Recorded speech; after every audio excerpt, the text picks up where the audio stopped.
In the city's most luxurious mansion, a 7-year-old boy was dying and all the money in the world couldn't save him. Surrounded by the best doctors, billionaire Arthur Sterling could only watch as his son, Daniel, was stolen from him by a mysterious illness. He didn't know it yet, but his last hope wasn't in a syringe or a machine, it was in a crumpled paper bag carried by a teenage food delivery boy. Daniel's massive bedroom, filled with every toy a child could dream of, had become a sterile hospital room. For the 4th time that day, the small boy's body convulsed on the silk sheets. His father, Arthur Sterling, a powerful man with tired grey eyes and a perfectly tailored but wrinkled suit, stood helpless in the corner. 17 of the world's best doctors surrounded the bed, their faces grim. "His vitals are dropping again," a nurse called out. Dr. Evans, a world-renowned neurologist, shook her head. "We've tried everything.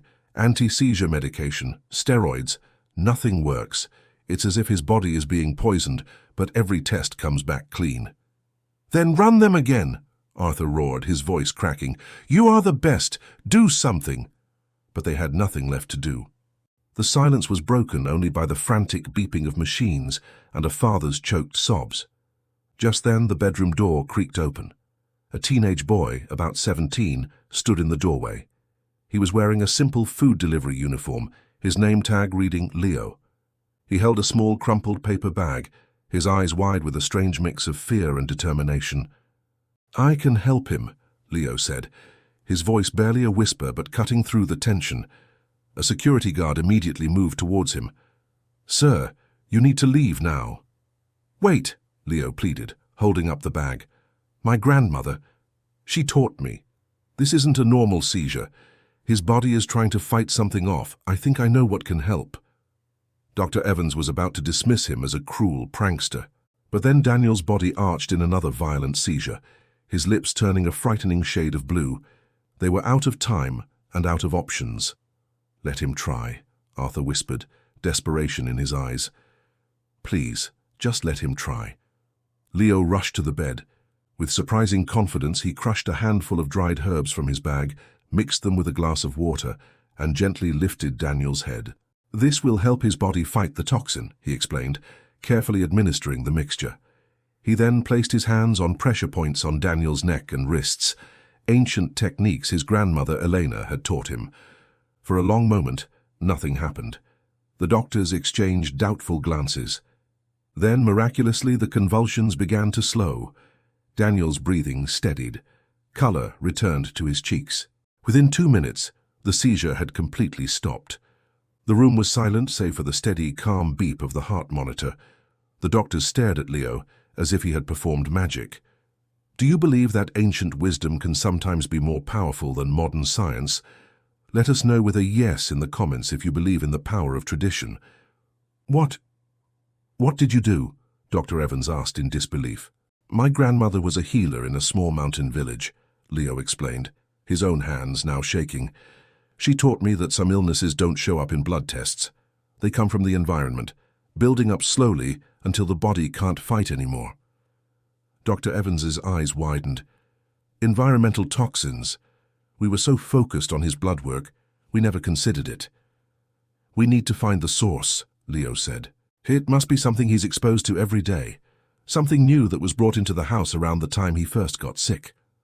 Arthur's face went pale. "The new skincare line," he stammered. "My wife ordered it from Italy. An exclusive, organic brand for children." They rushed to Daniel's marble bathroom, lined with expensive-looking bottles. Leo picked one up, opened it, and smelled the contents. His grandmother had taught him to identify the bitter, metallic scent of herbs grown in contaminated soil. "This isn't what the label says it is," he said quietly. Dr. Evans sent the products to a specialized lab. The results came back hours later, and they were horrifying. The luxury creams and soaps were contaminated with arsenic and mercury at levels 50 times higher than the safety limit. The company was a fraud, a front for a manufacturer in a polluted region, selling poison in pretty bottles to wealthy families who assumed expensive meant safe. "I poisoned my own son," Arthur choked out, sinking into a chair.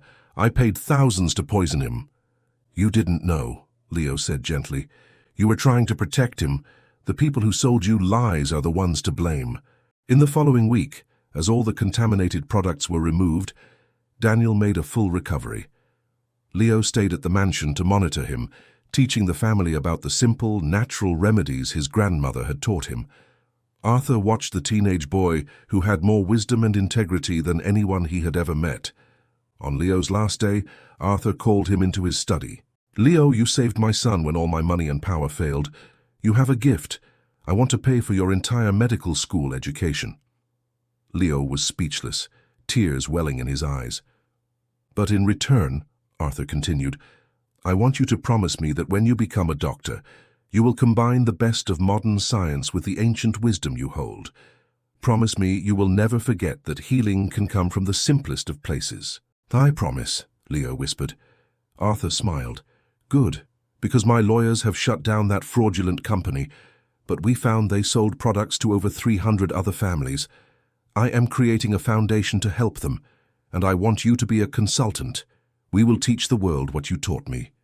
Leo showed the world that true wisdom doesn't come from a price tag, but from a heritage of knowledge passed down with love. He reminded us that sometimes the most extraordinary miracles come from the most ordinary people. If this story touched your heart, support us with a like and share it to spread this message of hope.